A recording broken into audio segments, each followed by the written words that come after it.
Welcome back, everybody. So I ended up getting another rental. This one is a 2024 Toyota Camry. This one is the non-hybrid. So with the truck, I was getting this rubbing noise coming from the back wheel. It almost sounded like a bad wheel bearing. I took it in and they're saying it's not the wheel bearing. They think it might be coming from the transmission. So they're keeping the truck overnight. They gave me this rental car and sent me on my way for now. This one's got the 2.5 four-cylinder coupled to an 8-speed transmission. And I gotta tell you, I do hate that companies have taken to putting the ECU right by the fender, just because if anybody hits you right here, there's your ECU, your car's totaled. This car runs on 0.16 engine oil.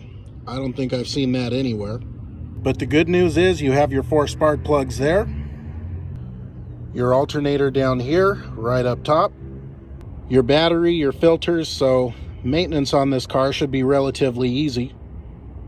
The spare tire is a donut. Garbage. My old Camry had a full-size spare tire. My, how things change in 30 years. This one is the SE, so it's the second lowest. And for the most part, it's very similar to my Camry hybrid. You have a tach instead of the power eco gauge. And then your eco normal sport modes. So with the truck, I'll know something tomorrow. Just I gotta wait another day and you gotta wait another few seconds, but it's all right. Now to just try and beat traffic home. So, update. They're actually saying it's the transfer case. What the transfer case does is if you have 4-wheel drive, it basically helps deliver power to all 4 wheels.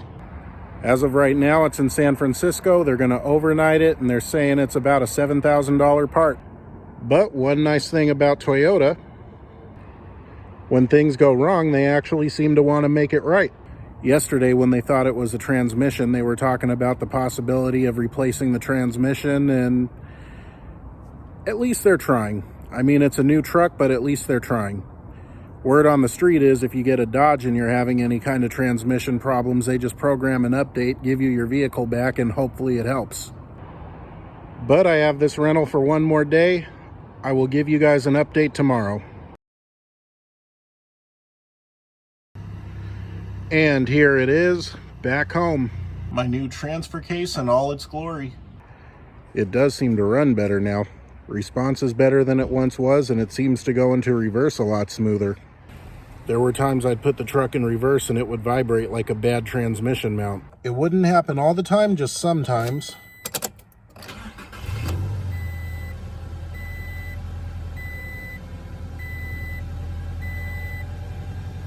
And now, I mean, you can hear it, but the whole truck isn't vibrating like it once was.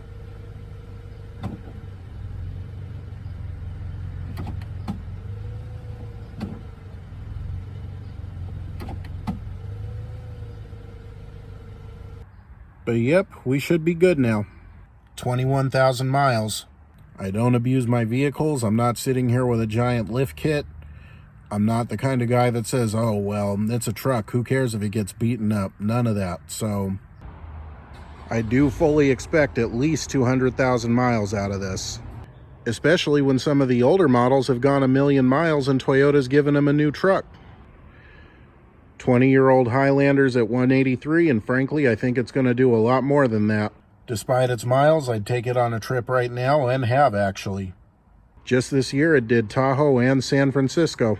And don't forget, new videos every Sunday. Like and subscribe if you haven't done so already. I will see you guys next week.